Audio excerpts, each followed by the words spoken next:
través de todo el consejo de Dios. Queremos ir de Génesis a Apocalipsis y no perdernos nada del consejo de Dios. Y ahora pues hemos regresado ya hace unas semanas al Antiguo Testamento y hemos comenzado los libros de Primera y Segunda de Crónicas. Estamos en Primera de Crónicas y pues estuvimos revisando que los primeros 9 capítulos son genealogías, pero creo que ha estado muy emocionante ver algunos puntos importantes que hay dentro de las genealogías de un libro que trae mucha esperanza, ¿no? Porque nos narra la historia de cómo Dios ha ido gestando todo el camino para el regreso del Mesías y Jesucristo vino a través de estas genealogías y de alguna manera nosotros, cada uno de nosotros tenemos ese legado espiritual que viene a través de estas genealogías porque hemos sido bendecidos a través de esta nación del pueblo de Israel. Nuestro Señor Jesucristo fue de la tribu de Judá, fue judío, ¿no? Y entonces hay gran bendición en esto. Así es que vamos a orar y vamos a comenzar hoy el último capítulo de estas genealogías que está registrado en el capítulo 9. Así es que abre tu Biblia en Primera de Crónicas, capítulo 9 y oremos. Creo que aquí hay 4 temas importantes que vamos a estar revisando el día de hoy que van a ser de mucha, mucha bendición. Padre nuestro que estás en el cielo, Señor, es tu palabra, Señor, la que venimos hoy a exprimir, Señor, a digerir, Señor, a alimentarnos de tu palabra, Señor. Es tu palabra con la que venimos hoy, Señor, a nutrir nuestras almas, Señor. Así que pedimos, Dios, que tú a través de este capítulo 9 de Primera Crónica, Señor, puedas traer esperanza y puedas eh, traer, Señor, palabra viva a nuestros corazones, Dios. Te ruego, Señor, que tú nos ayudes en el nombre de Jesús. Amén. Amén. Pues sí, mis queridos hermanos, entonces terminamos esta sección el día de hoy con estas genealogías que, si tú recuerdas, comenzó desde Adán, ¿no? Y que va a terminar, lo vamos a ver hoy, con la familia de Saúl. La familia de Saúl, no solamente sus padres, sino también sus hijos, sus genealogías, 12 genealogías después de Saúl, que literal estamos hablando de personas que vivieron después del exilio babilónico. Es importante recordar esto. Ahora que estuvimos estudiando los domingos Daniel, estuvimos hablando justamente de cómo fue llevado el pueblo de Dios, por juicio de Dios fueron llevados a Babilonia, ¿no? Y entonces hasta allá llegan las genealogías, la familia de Saúl después del exilio, que regresan todos ellos a repoblar o a poblar nuevamente la tierra prometida, ¿no? Regresan a la tierra de Jerusalén, a la tierra que hoy conocemos como Israel. Eh, Creo que es importante también mencionar que son personas que vivieron en medio de la desesperación, en medio del dolor y de la frustración de vivir en un país ajeno, esclavizados, exiliados, pero que tuvieron la oportunidad al cumplimiento que Dios les dio después de sus 70 años de regresar. Y entonces, después de vivir en desesperación, vieron la esperanza renacer. Y creo que es parte de por qué existe este primero y segunda de Crónicas, que fueron escritas en el post-exilio para hacer renacer la esperanza, ¿no? De que el pueblo después de esos 70 años pudieron regresar a adorar a Dios en su ciudad, en Jerusalén, ¿no? Entonces, eso vamos a estar viendo como en medio de esta historia y de estas genealogías, si pudiéramos ir a detalle, vamos a ir a ver detalles después de este capítulo 9 de la historia un poco de David y de otros, ¿no? Pero vamos a ver que en estas genealogías, todas las genealogías que hemos estado revisando, perdón, desde Adán hasta los posteriores a Saúl, hay pecado y hay aflicción, hay dolor, hay errores muy graves. Pero también vemos en esto, ese es el motivo de este primero y segundo libro de Crónicas, que también podamos ver la gracia de Dios. Cómo Dios levanta reyes conforme a su corazón, también sacerdotes conforme a su corazón, y cómo permite que aún después de tremenda rebelión, los exiliados regresen y que pongan nuevamente su esperanza en el Señor. Entonces siempre en el Señor hay esperanza, sea cual sea la historia, sea cual sea la familia, sea cual sea la situación, siempre hay esperanza, ¿no? Entonces regresan poniendo su esperanza en el Señor, porque donde sobreabundó el pecado, sobreabundó la gracia, ¿no? Y esto iba a ser una realidad por medio del rey escogido que Dios prometió que enviaría, que les enviaría. Y esto es nuestro Señor Jesucristo, ¿no? El Evangelio de Jesucristo nos recuerda que Él es rey y que también Él es sacerdote, ¿no? Y a la vez fue también sacrificio que fue ofrecido para que nosotros también podamos regresar igual que el pueblo de Israel y adorar a Dios, ¿no? Nosotros podemos ahora adorar y entrar al trono de Dios, a la presencia de Dios. Como dice el autor de Hebreos, nos podemos acercar confiadamente a Dios por medio de Jesucristo y le podemos adorar, ¿no? Así que estas genealogías traen esperanza, traen mucha esperanza y nos tienen que recordar que Dios siempre está actuando con su gente. Entonces, si tú eres gente de Dios, si tú eres hijo de Dios, como veíamos el domingo pasado, si tú eres pueblo de Dios, si tú eres la iglesia de Dios, sabes que Dios hoy está escribiendo su historia en ti y en mí, ¿no? Bueno, vamos a ver aquí los primeros dos versículos de este capítulo nuevo, creo que son bien interesantes, son importantes que los veamos, ¿no? Como los líderes regresan del exilio a Jerusalén, ¿no? Vamos a ver un resumen de esas genealogías, pero el verso 1 y 2 dice así: contado todo Israel por sus genealogías, fueron escritos en el libro de los reyes de Israel, y los de Judá fueron transportados a Babilonia por su rebelión. Fíjate qué interesante está. Eh, los de Judá fueron transportados a Babilonia por una razón. ¿Por cuál razón? Por su rebelión. Verso 2. Los primeros moradores que entraron en sus posesiones en las ciudades fueron israelitas, sacerdotes, levitas y sirvientes del templo. Ok, qué interesantes están estos dos primeros dos versos. Entonces, contado todo Israel por sus genealogías. Es lo primero que nos dice aquí el cronista, ¿verdad? Y bueno, los primeros 8 capítulos de Primera de Crónicas enumeran estos registros genealógicos. Ya los estuvimos revisando, ¿no? Y bueno, ahí están los primeros 8 capítulos que nos mencionan todos esos registros. Pero también dice que fueron escritos en el libro de los reyes de Israel. No lo debemos de confundir con Primera y Segunda de Reyes. No son esos mismos libros. No son los libros canónicos sagrados que tenemos en nuestra Biblia anteriores a estos, que es Primera y Segunda de Reyes, sino que eran unos registros públicos donde era como si eso, el registro público, donde estaban el nombre de varias familias y de sus genealogías, y que no son canónicos, no son libros sagrados, por eso no están aquí en la Biblia. Esos libros no están aquí, pero los menciona el cronista, ¿no? Pero también entonces, fíjate lo interesante que nos habla en el verso 1, que los de Judá fueron transportados a Babilonia por su rebelión. Y hemos estudiado juntos esta historia de la crueldad con la que fueron transportados, la manera en la que fueron avergonzados, exhibidos, llevados después de una época gloriosa de triunfo, de victoria, de entrar a la tierra prometida, de conquistar y de vivir un tiempo de prosperidad y de bendición en la tierra prometida, la época de oro, tanto en la época del rey David como en la época del rey Saúl, perdón, de la época del rey David como del rey Salomón, es la época de oro del pueblo de Israel. Pues después nos dice que hubo algo que ocurrió con ellos y que se rebelaron.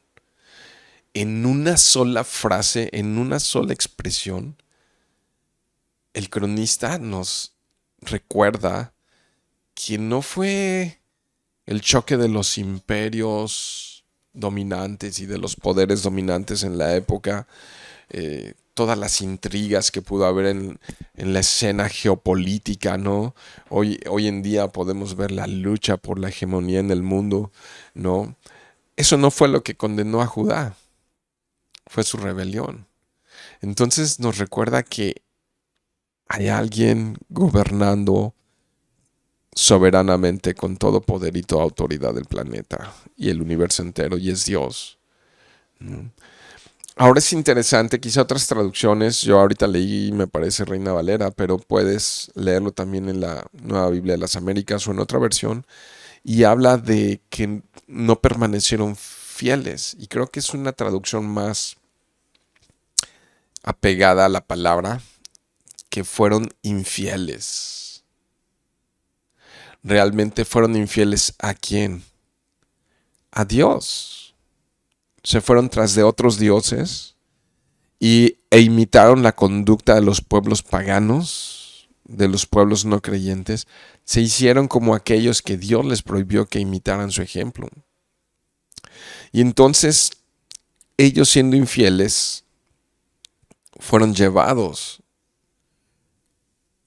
al exilio a Babilonia, ¿no?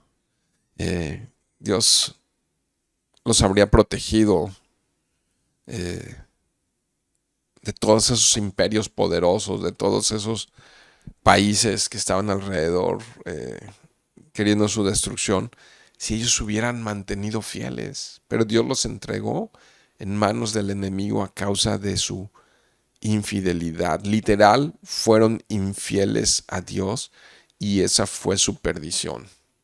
Entonces creo que aquí podemos hacer la primera parada en el camino, porque es interesante ver esa expresión que dice aquí, que fue su rebelión, y preguntarme si yo soy mejor que alguno de ellos judíos, de aquellos hebreos. Si yo por estar ahora en Cristo me siento con un blindaje, con una armadura especial, y que yo puedo ir por la vida haciendo lo que se me pegue la gana y no recibir disciplina de parte de Dios. El libro de Hebreos me recuerda que Dios, aquel que ama, disciplina con la esperanza de que vuelva en sí, de que recapacite, de que reconozca a Dios en sus caminos. Hay muchas personas que aún en medio de la prueba, aún en medio de la pérdida, aún en medio de la dificultad, no reconocen, no se rinden. Se mantienen con un corazón endurecido, con un corazón ciego, con un corazón terco, y no reconocen a Dios en su camino. Y entonces Dios tiene que aumentar el trato, la disciplina en sus vidas para poder captar su atención, para poderles hacer regresar en sí, ¿no? Y entonces nosotros somos mejores que ellos, como que nosotros no nos pasaría algo así. Déjame recordar un poco lo que Pablo habla acerca de esta diferencia entre judíos y gentiles. Recuerden que los gentiles son los no judíos, es el pueblo no judío. Vayan en sus Biblias a Romanos capítulo 11, verso 17, por favor.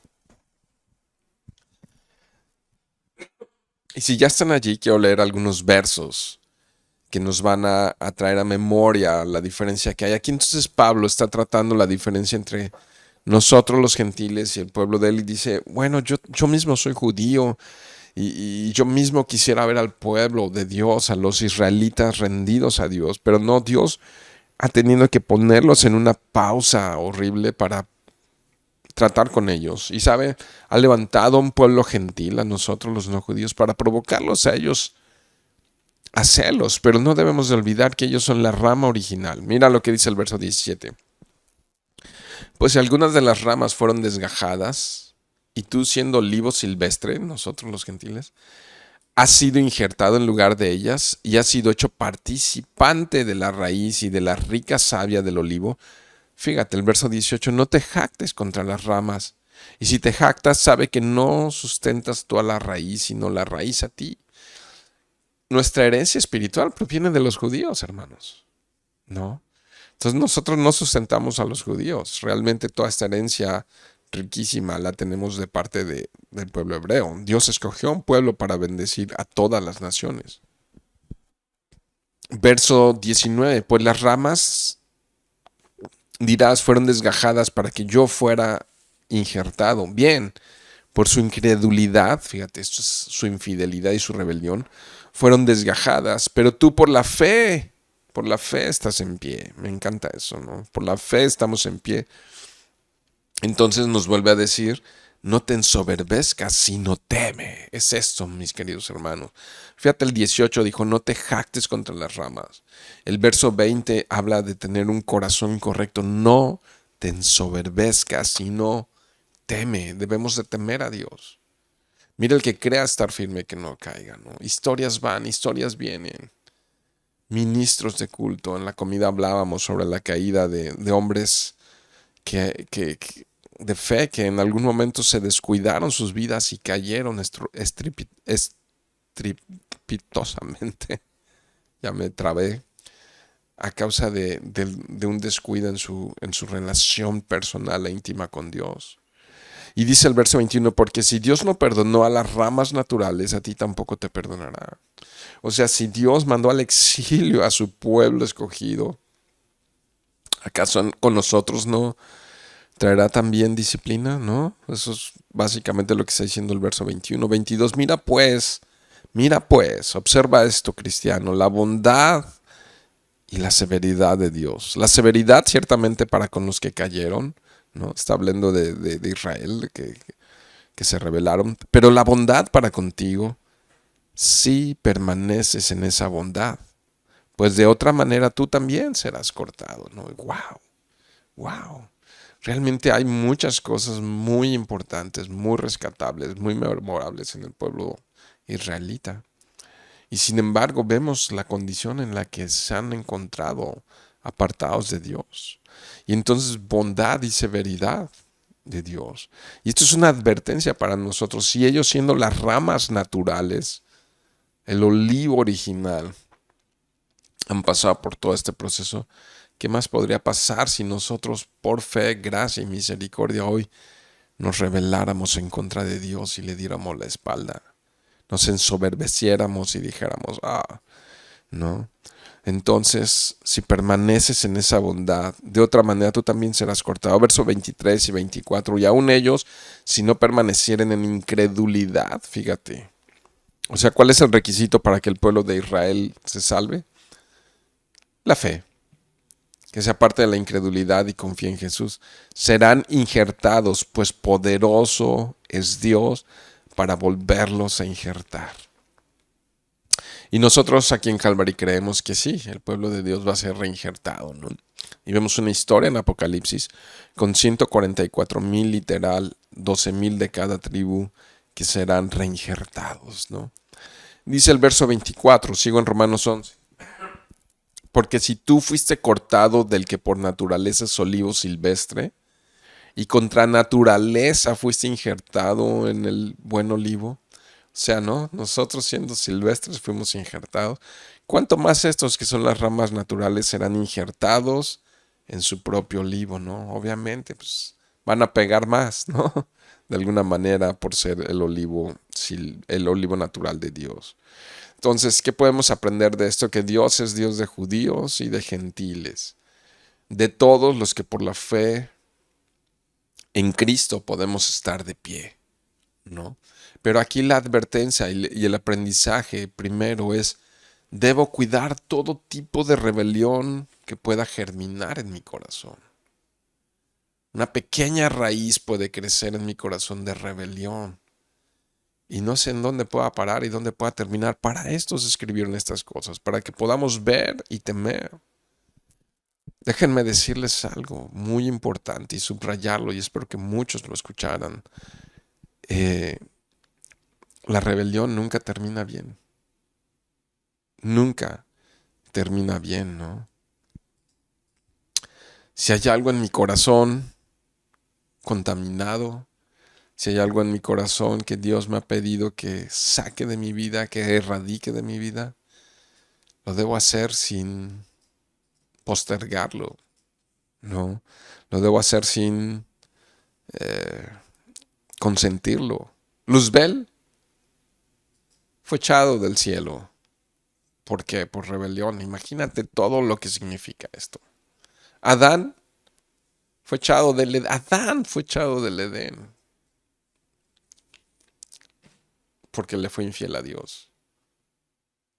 El pueblo de Israel fue echado de la tierra prometida, fue echado de la tierra donde fluye leche y miel. ¿Por qué? Porque le fue infiel a Dios. ¿Cuánto más nosotros, no? Es primer parada aquí. Pero ahora en el verso 2 dice, los primeros moradores que entraron en sus posesiones en las ciudades fueron israelitas. Qué interesante. Porque entonces aquí post-exilio empiezan a regresar, ¿no? En la época de Esdras empiezan a regresar de Babilonia y aquí en un pum, así, en un corte magistral, el cronista omite por completo los 70 años de esclavitud que hubo en Babilonia, ¿no? En estos versículos 1 y 2 omite esos 70 años porque su interés no estaba solamente en el pasado, sino que ya lo demostró en esos 8 capítulos anteriores, sino que también está en el presente y en el futuro, en el regreso, después del exilio, ¿no? Eh, Aquí de alguna manera necesitamos verlo aquí con un corazón, es que los israelitas estaban de regreso en casa. Y esto es lo que el cronista está afirmando, ¿no? Que los israelitas están de regreso y esto es lo que apunta, lo que le da filo a sus cartas, a sus libros que está escribiendo, ¿no? Que escribió, pues. Entonces, si tú checas Primera y Segunda de Reyes, podrás darte cuenta que aquí el cronista, probablemente Esdras, fue más allá de donde llegó Primera y Segunda de Reyes. El autor de Primera y Segunda de Reyes no podía llegar más allá, estaba restringido, estaba limitado porque no conocía la historia después del exilio, ¿no? Entonces es una especie de, al poner estos nombres, otra vez, recuerda que el tema aquí es la melodía que está tocando el cronista es esperanza, la historia es esperanza. ¿Por qué? Porque aquí al poner estos nombres está diciendo el invierno ha terminado, ¿no? El invierno ha terminado y en definitiva es una señal de que la primavera está de regreso. El campo está empezando a florecer, entonces hay esperanza, ¿no? Ahora, me encanta esto que el cronista les llama a los israelitas, porque te acuerdas que ya para esta época del exilio ya se había dividido el pueblo de Israel en el norte y en el sur, y a los del norte se les llamaba Israel y a los del sur se les llamaba los de Judá. Pero ya no había un reino de Judá y otro de Israel, ahora todos son israelitas, llamados aquí por el nombre general, vuelven a su nombre general que les fue dado desde el principio, ¿no? Entonces es precioso, precioso ver que les vuelve a llamar israelitas. Y también nos dice que entonces estos israelitas entraron en sus posesiones. La idea es que el pueblo de las 12 tribus de Israel regresaron a la tierra que luche, a la tierra que fluye leche y miel, ¿no? Esas tierras que fueron tomadas inicialmente por Moisés y por Josué, ellos están regresando al pueblo que hoy está en guerra, ¿no? Que hoy sabemos que está en guerra con Líbano, que está en guerra con Siria, que está en guerra con Irak, con Irán, con Yemen y con otros países. Pues esa misma tierra eh, es interesante. 70 años la abandonaron. Quizás se quedaron algunos, los más empobrecidos, los que no eran importantes para llevarse al exilio a Babilonia. Pero esas tierras, a pesar de quedarse vacías porque no tenían un gobierno, no tenían ya un sacerdocio, no tenían ya nada, no tenían líderes ni autoridades, permanecieron vacías durante esos 70 años. Eso es una maravillosa providencia de Dios, ¿no? También la mano de Dios, porque durante esos 70 años nadie poseyó esas tierras, ellos pudieron regresar sin problemas, ¿no? Y nos menciona quiénes fueron los primeros en regresar para servir allá: sacerdotes, levitas y sirvientes del templo. Bueno, aquí vemos tres categorías, ¿no?, de trabajadores del templo. Eh, Cada uno de ellos tenía una posición, cada uno de ellos tenía una función, ¿no? Pero en general todos tenían que restaurar la adoración en el templo, ¿no?, en los días de Esdras. Los sacerdotes, sabemos nada más para distinguir estas tres categorías, eran los descendientes de Aarón. Ya lo vimos la semana pasada, ¿no?, que tenían derecho a ofrecer sacrificios, que ellos eran los responsables de cuidar el lugar santo, de cuidar el templo, eventualmente tabernáculo, después templo, ¿no? Ellos eran los encargados de los sacrificios, los sacerdotes. Pero tenemos también allá los levitas, que eran una clase mucho más amplia, pero completamente dedicadas a los trabajos religiosos. Servían de muchas maneras, desde los que levantaban la ceniza, desde los que hacían limpieza, pero también habían los que estaban en la música, los vimos la semana pasada, prácticas de toda índole, artísticas, espirituales. Bueno, todo era espiritual, pero digamos algunas muy enfocadas al servicio de adoración y otras muy prácticas a las cuestiones de mantenimiento del templo o del tabernáculo. Y también tenemos pues allá los sirvientes del templo, que eran siervos especiales. Estos eran personas completamente dedicadas al servicio del templo.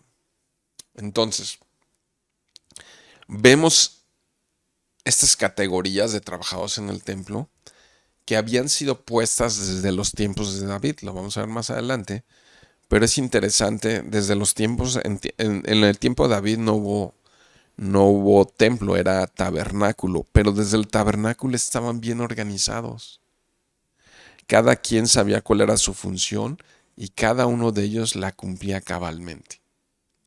Ahora, en el tiempo del Señor, en el tiempo del Nuevo Testamento, bueno, la Escritura dice que nosotros somos un cuerpo en Cristo y que Dios ha repartido dones a cada uno y que cada uno es importante. Aún los miembros más débiles o más pequeños en el cuerpo, en el templo de Dios, son importantes.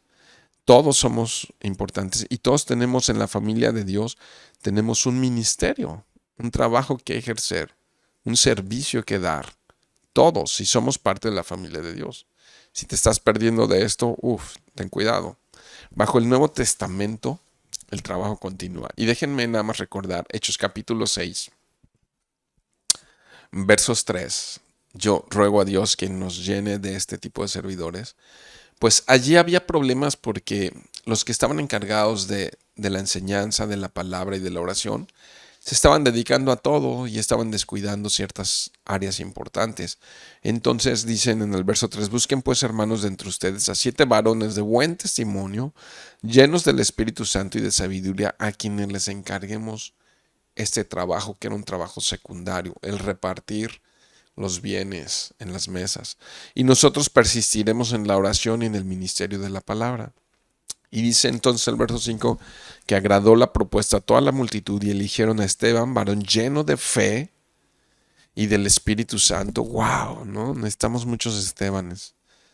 Y a Felipe, a Prócoro, a Nicanor, a Timón, a Parmenas y a Nicolás, prosélito de Antioquía. Entonces aquí nos ponen por nombre a esos hombres que estuvieron dispuestos a servir a Dios, que fueron elegidos por la multitud y que fueron aprobados por la multitud, porque eran hombres de buen testimonio, llenos del Espíritu Santo y de sabiduría, ¿no? Yo ruego a Dios que nos pueda seguir llenando de esta clase de hombres, ¿no? Porque digo seguir llenando porque creo que Dios me ha rodeado de ese tipo de hombres hoy en día y le doy gracias a Dios porque los hay en nuestra iglesia, pero el trabajo es mucho. Entonces roguemos al Señor de la mies que siga enviando obreros a su mies. Del verso 3 al 9, si continuamos allá, ciudadanos, líderes posteriores al exilio en Jerusalén. Y dice, habitaron en Jerusalén de los hijos de Judá, ¿no? Y entonces ahí comienza con esa lista que va a continuar muchos versos adelante y que en un cierto modo es similar a la lista que también nos presenta Nehemías capítulo 11. Hemos estudiado juntos Nehemías 11. Pero, sabes, en algunos aspectos es diferente. Y ha habido muchos investigadores que debaten estas listas, las diferencias que hay, sus puntos de conexión, sus diferencias. Pero sabes que es difícil de evaluar, la verdad. Creo que no vale la pena sentarse a ver las diferencias que hay entre estas dos listas. Pero es muy similar esta lista que comienza allí con la lista que está en Nehemías. Bueno, de los versos 10 al 13 se menciona a los líderes de entre los sacerdotes. Y creo que aquí los voy a leer. Los voy a leer porque mira cómo termina esta lista. Voy a leerlos. Vale recordarlos a ellos. Jedaías, Joiarib, Jaquín, Azarías, hijo de Hilcías, hijo de Mesulam, hijo de Sadoc, hijo de Merayot, hijo de Agiot, príncipe de la casa de Dios. Entonces, fíjate, será una autoridad ahí, el principal. Adaía, hijo de Jeroam, hijo de Pasur, hijo de Malquías. Masaías, hijo de Adiel, hijo de Gesera, hijo de Mesulam, hijo de Mesilemit, hijo de Imer, y sus hermanos, jefes de sus casas paternas, en número de 1770. ¿Qué dice? Hombres muy eficaces en la obra del ministerio en la casa de Dios. Entonces aquí tenemos ya un segundo punto. Hablamos hace un rato de la rebelión, pero aquí tenemos un segundo punto, una segunda parada en nuestro estudio. Hombres muy eficaces. Esa misma frase en el original en hebreo es traducida como hombres muy fuertes y valientes en muchos otros pasajes del Antiguo Testamento, en Josué, en Jueces, en Samuel y en muchos otros, en otras partes. Esas mismas palabras se traducen como hombres fuertes y valientes. Entonces, esto nos está mostrando que cuando se trata de hacer la obra del ministerio en la casa de Dios en particular, se necesitan de hombres fuertes y valientes, con estas mismas cualidades, con ese carácter, con esa actitud que tienen los mismos guerreros, porque estas palabras se usaban justamente para los que iban a la guerra. Entonces, eso me lleva a una idea muy importante, que el servicio a Dios es para valientes, no es para todos. Y con mucho respeto lo tengo que decir, no es para cobardes, no es para miedosos, es para personas fuertes y valientes, ¿no? De hecho, también Nehemías en el capítulo 11, en el verso 14, usa esa misma frase que conecta con esta relación histórica, ¿no? Porque pues, los que regresaron de la época de Nehemías, recuerden que son estos mismos del post-exilio, ¿no? Y ahí Nehemías se está refiriendo obviamente a los que estaban, pues, de alguna manera protegiendo, que eran militares. Entonces eso hace que aquí sea muy, muy llamativa esa frase. Conecta perfectamente lo que dice Nehemías con lo que está diciendo aquí Primera de Crónicas, ¿no? Hacer el trabajo de Dios requiere personas eficaces, personas entendidas, sabias y valientes, temerosas de Dios, llenas del Espíritu Santo, de buen testimonio. Pero es importante esto. Personas que no se rinden a la primera. Personas que toman su cruz cada día, se niegan a sí mismos y siguen a Jesús. Aquellos que sirven a Dios han hecho, en definitivo, un cambio de prioridades. Servir a Dios y servir a su pueblo está antes que sus intereses personales. Servir a Dios está por encima de cualquier situación de placer personal que pueda estorbar. Son personas que están completamente comprometidas y apasionadas porque el reino de Dios avance. No personas involucradas, ¿no? He hecho esta distinción algunas veces. Una persona comprometida pone su pasión y su corazón en lo que está haciendo porque sabe que sirve a un Dios vivo y verdadero. Una persona ah, simplemente involucrada es una persona que por ciertas cosas en el destino se involucró en algún servicio, en algún trabajo, pero lo está haciendo quizá no con la motivación correcta o llegó a servir no por las condiciones correctas y entonces eventualmente va a decaer o va a abandonar ese trabajo, ¿no? Muchos renuncian al ministerio porque están buscando lo suyo. Alguien que sirve a Dios no está buscando lo suyo y no sirven al hombre. Tienen que tener muy claro que sirven a ese Dios vivo, ¿no? Viven con una consigna emitida desde el mismo cielo, ¿no? El cielo fue quien les llamó. Así es que no renuncian aunque las olas estén altas, aunque las tormentas sean fuertes, aunque un ejército acampe alrededor.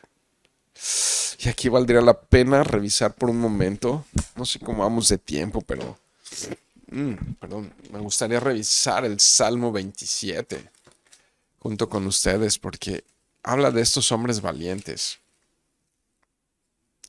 Salmo 27 dice así: Jehová es mi luz y mi salvación, ¿de quién temeré? Jehová es la fortaleza de mi vida. Fíjate, de ahí está la valentía. ¿De quién he de atemorizarme? Cuando se juntaron contra mí los malignos, mis angustiadores y mis enemigos, para comer mis carnes, ellos tropezaron y cayeron. Aunque un ejército acampe contra mí, no temerá mi corazón. Aunque contra mí se levante guerra, yo estaré confiado. Una cosa he demandado a Jehová, esta buscaré, que esté yo en la casa de Jehová todos los días de mi vida, para contemplar la hermosura de Jehová y para inquirir en su templo. Porque Él me esconderá en su tabernáculo, protección, ¿no? En el día del mal. Me ocultará en lo reservado de su morada. Sobre una roca me pondrá en alto. Luego levantará mi cabeza sobre mis enemigos que me rodean. Y yo sacrificaré en su tabernáculo sacrificios de júbilo. Cantaré y entonaré alabanzas a Jehová. Oh Jehová, mi voz con que a ti clamo, oye mi voz con que a ti clamo, ten misericordia de mí y respóndeme. Mi corazón ha dicho de ti, buscad mi rostro, tu rostro buscaré, oh Jehová.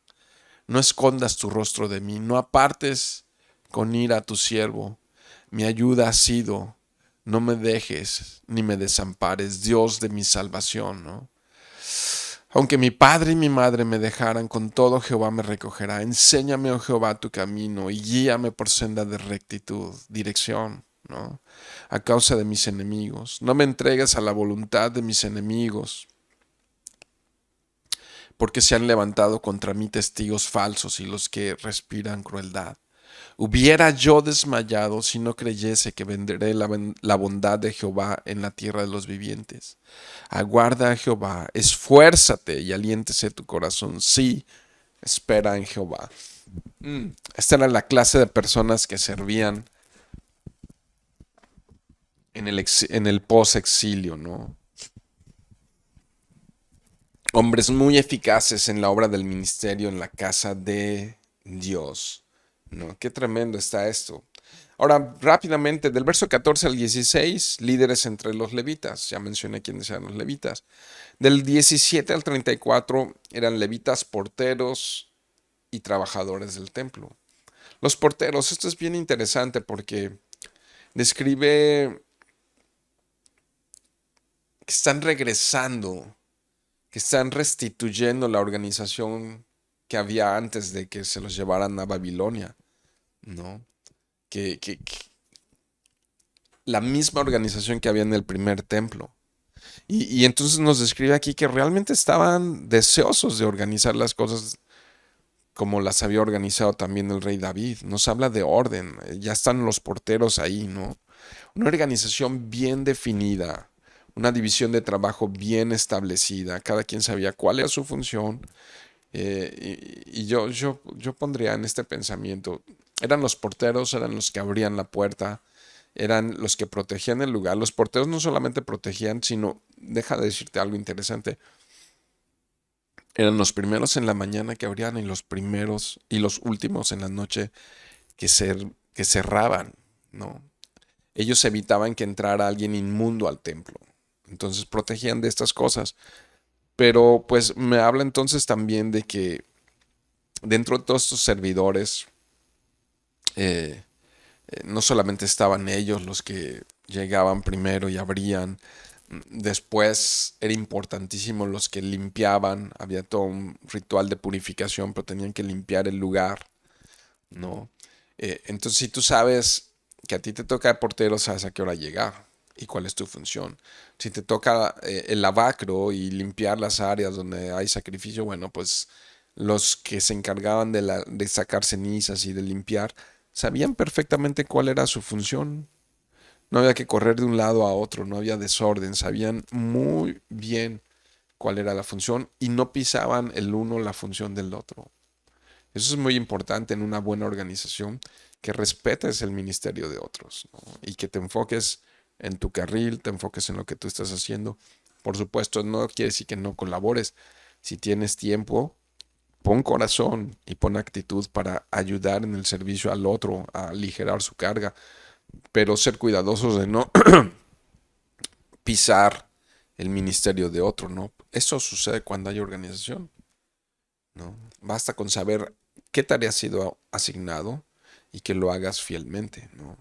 Entonces, interesante ver aquí que aparecen ahí los porteros, porque a mí me habla de mucha organización, de un correcto funcionamiento, ¿no? Que muchas veces el trabajo de otros depende de la puntualidad, por ejemplo, de otros, ¿no? Y de la fidelidad y de la conciencia de cada uno de decir, a ver, yo tengo que hacer bien mi trabajo para bendecir a mi hermano que está haciendo su otra parte de su trabajo.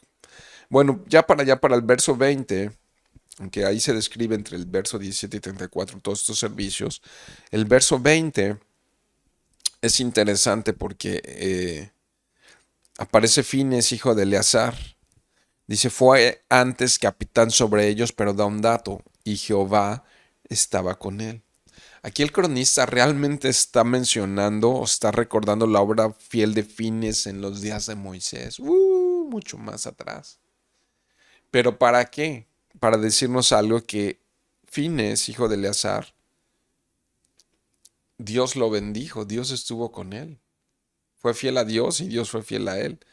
Entonces aquí lo que está haciendo el cronista está vinculando el servicio de los nuevos que han repoblado Jerusalén después del exilio, mencionando que si son fieles, pues Dios estaría también con ellos, ¿no? Así como con Fines, hijo de Eleazar, ¿no? Jehová estaba con él. Entonces el Señor también estuvo con ellos, ¿no? Con los porteros de la época del cronista. Y Dios está con nosotros, mis queridos hermanos, cuando estamos con un corazón entendido, sabio y dispuesto al servicio de Dios. Dios está con quienes le sirven con un corazón recto y entendido. Entonces nuestra tercera parada aquí fue esa, ¿no? Aprender acerca del servicio y el orden en el servicio. Pero vamos al punto final. Los antepasados y descendientes del rey Saúl, que se encuentran registrados a partir del verso 35 y hasta el 44. Están los que vivieron antes de Saúl y los que vivieron después de Saúl. Pero en el verso 39 lo puedes ver ahí. Nada más menciono esa línea. Cis engendró a Saúl y Saúl engendró a Jonathan. Los conocemos, ¿verdad? A Saúl y a Jonathan. Pues aquí es muy interesante, muy, muy interesante que el cronista trae a la libreta la genealogía de Saúl. No solo la de antes, sino la de después. Esto fue para enfatizar que Dios no borró el linaje de Saúl. sabemos que Saúl hizo las cosas mal y la unción que Dios le dio como rey, Dios se la quitó. Pero hay una frase que habla Saúl al final de sus días, cuando ya está a punto de morir, que parece que hay en él arrepentimiento, ¿no? Pero a mí me da mucha esperanza creer que sí, porque el cronista, inspirado por Dios, recordó el linaje de Saúl, ¿no? Está recordando que los descendientes de Saúl vivieron hasta la época del exilio y del posexilio, los que regresaron a Jerusalén, ¿no? Todavía había familia de Saúl en los que regresaron con Esdras y en los que regresaron con Nehemías, ¿no? Entonces, no colapsó, no colapsó la genealogía de Saúl, a pesar de que, bueno, pues el reinado se le quitó a Saúl y le fue entregado a David, ¿no? Eh, no quitó su nombre en la historia israelita. Está esto aquí en la historia de Israel, ¿no? Entonces, aquí cerramos con esto, pero aunque no sabemos qué pasó después del exilio con la familia de Saúl, pero esto, saber que la familia de Saúl continúa aquí en esto y que no fue borrada de estas genealogías, eh, trae esperanza. Comencé diciendo esta noche que pues todas estas genealogías nos recuerdan mucho dolor, mucha pérdida, mucho pecado, muchas cosas malas por la rebelión, pero también nos recuerdan estas genealogías la esperanza que hay en Dios, porque Dios siguió trazando, Dios siguió siendo fiel. Dice la Escritura en el Nuevo Testamento que aunque nosotros no seamos fieles, Dios sí permanece fiel. Entonces, ¿qué aprendimos en este capítulo 9? 4 cosas al menos. La rebelión nunca termina bien, lleva a la perdición. Número 2, el servicio a Dios requiere hombres eficaces, o sea, personas valientes y esforzadas. Dirían en mi pueblo que no se achican a la primera, ¿no? Número 3, el mantener una buena organización es saludable para una congregación, ¿no? Y vemos aquí porteros y levitas y todo esto, ¿no? Y número 4, y muy importante, vemos en este capítulo 9 que la historia trae esperanza, ¿no?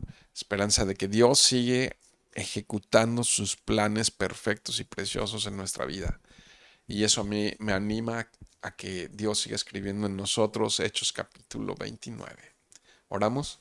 Padre, gracias te damos esta noche por tu palabra preciosa, Señor, que nos enseña y que nos instruye, Señor. Gracias por permitirnos ir de manera simple y sencilla por toda tu escritura, Señor, porque toda la escritura es útil y es importante, Señor. Y a través de estas genealogías nos recuerdas, Dios, que tú estabas planeando algo mucho, muy grande, Señor. Enviar a tu Hijo Jesucristo sin pecado, a morir por nosotros los pecadores, a dar su vida, Señor. Y en la genealogía de Jesús vemos puras familias disfuncionales, Señor. Aún vemos a una prostituta ahí, Señor.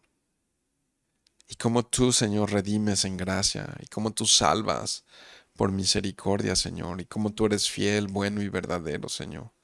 Y no sabemos, Señor, el día de mañana no lo conocemos, pero tú sí. Entonces hoy rogamos, Dios, que nos puedas dar un corazón sabio, maduro, entendido, contrito, humillado. Quita la soberbia, quita el orgullo de nuestras vidas. Padre, te ruego quites la rebelión de nuestros corazones, porque sabemos perfectamente que estas historias de rebelión nunca terminan bien, Dios. Queremos honrarte, Señor, en medio de esta generación que se pudre. Queremos honrarte, Señor, y queremos ser luz en medio de esta generación, Dios. Y levanta en tu iglesia, te ruego, Señor, hombres eficaces, hombres fieles, hombres comprometidos, Dios, hombres sabios, de buen testimonio, llenos del Espíritu Santo, hombres temerosos de ti, Señor. Envía obreros a tu mies, Señor, porque la mies es mucha y los obreros son pocos, Dios. Padre, ayúdanos, Señor, a ser una iglesia organizada, una iglesia respetuosa, Señor, que nos colaboramos unos a otros, pero nos respetamos unos a otros, que tenemos clara cuál es nuestra función y que la hacemos con toda nuestra pasión, Dios. Ayúdanos, Señor, a ser luz y sal en medio de este mundo, Padre. Y gracias, Señor, por recordarnos que en ti siempre hay esperanza, Señor. Aún lo hubo en la familia de Saúl, Señor. En Jonathan, en Mefiboset, también la puede haber en nosotros, Dios. En el nombre de Jesús. Amén.